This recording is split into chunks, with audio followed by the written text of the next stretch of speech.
বিয়ের পর 10 বছর আমি সন্তানহীন ছিলাম। ডাক্তার বলেছিল আমি কখনোই মা হতে পারবো না। আশাও ছেড়ে দিয়েছিলাম। আমার স্বামীর সাথেও আমার সম্পর্ক ভালো যাচ্ছিল না। আমি বুঝতাম সে সন্তান চাই যে কোনো উপায়, কিন্তু সেই উপায় মুখ ফুটে আমাকে বলতে পারতো না, কারণ আমার বড় ভাইয়ের অধীনে সে চাকরি করে।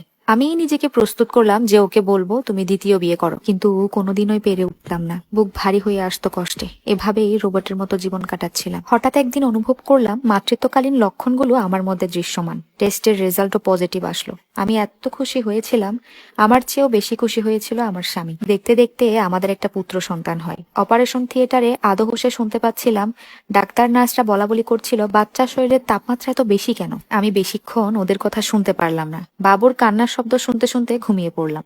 একটু পর যখন নিজের চোখে ওকে দেখলাম, আমি অবাক হয়ে তাকিয়ে রইলাম। বিশ্বাসই করতে পারছিলাম না এত সুন্দর শিশুর মা আমি। ওর চোখ দুটো গাঢ় সবুজ রঙের। বেশিক্ষণ এক নাগাড়ে তাকালে চোখ দুটো ধাঁধিয়ে যায়, তবুও আমি তাকিয়েই থাকি। সত্যি ওর শরীর অনেক গরম ছিল। আমার মনে হচ্ছিল যেন আমার হাত পুড়ে যাচ্ছে। তবুও আমি ওকে ছাড়ছিলাম না।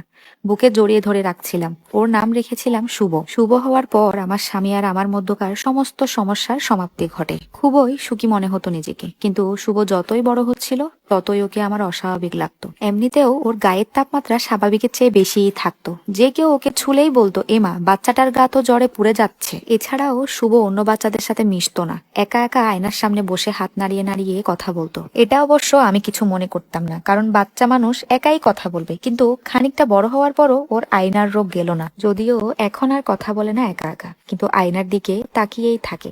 আমার মা মজা করে বলতো আমার নাতি নিজের রূপে নিজেই পাগল, কিন্তু ও আমার ভালো লাগতো না। দিনের বেলায় ও বেশিরভাগ সময় ঘুমাতো, খুবই চুপচাপ থাকতো, একেবারে কম কথা বলতো। আর ও ওর বাবাকে একদমই পছন্দ করতো না, এমনকি বাবাও ডাকতো না।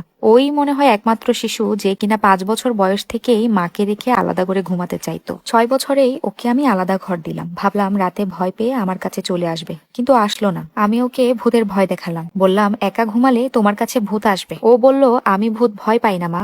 মাঝরাতে ওর ঘরে গেলেও দেখতাম ও জেগে আছে, আয়নার সামনে দাঁড়িয়ে আছে। আমি ওকে বকতাম, ও ঘুমোতে বিছানায় যেত, কিন্তু আমার মনে হতো ও ভান ধরেছে, ও আসলে ঘুমায় না।